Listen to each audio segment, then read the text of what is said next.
আসসালামু আলাইকুম বন্ধুরা, কেমন আছেন? আশা করি ভালো আছেন।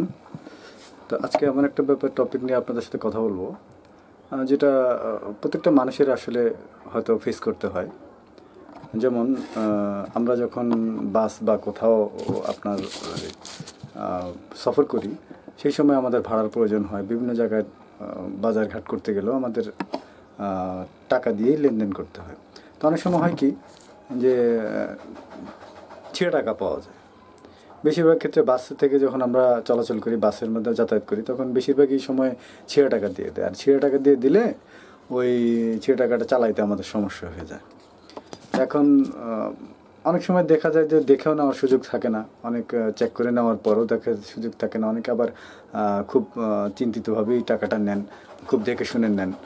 তো একটা ঘটনা হচ্ছে, টাকা হচ্ছে দেশীয় সম্পদ, আর এটা নষ্ট করা আইনীয় দণ্ডনীয় অপরাধ।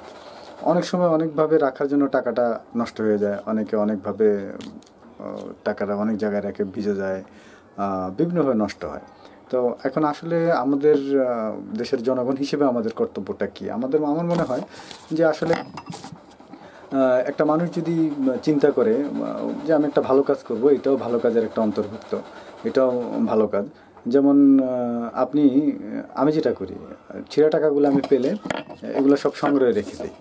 দেখা যায় যে আপনার এই টাকাগুলো সংগ্রহ করে জমিয়ে রাখি, ভালো টাকাগুলো ইউজ করি।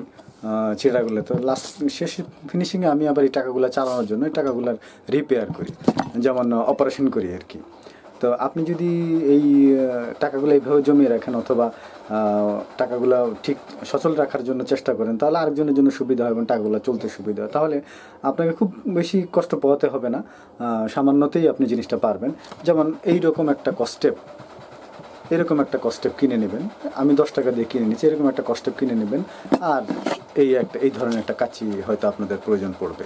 আর এই টাকাগুলো এই টাকা দিয়ে রিপেয়ার করে নেবেন কীভাবে আমি দেখিয়ে দিচ্ছি। এই যে দেখেন, এই টাকাটা এই মুহূর্তে এই কতটুকু ছেঁড়া দেখছেন। তারপরে আপনার এই টাকাটা ছেঁড়া, এটা কাউকে দিতে চাইলেও সে নিতে চাইবে না।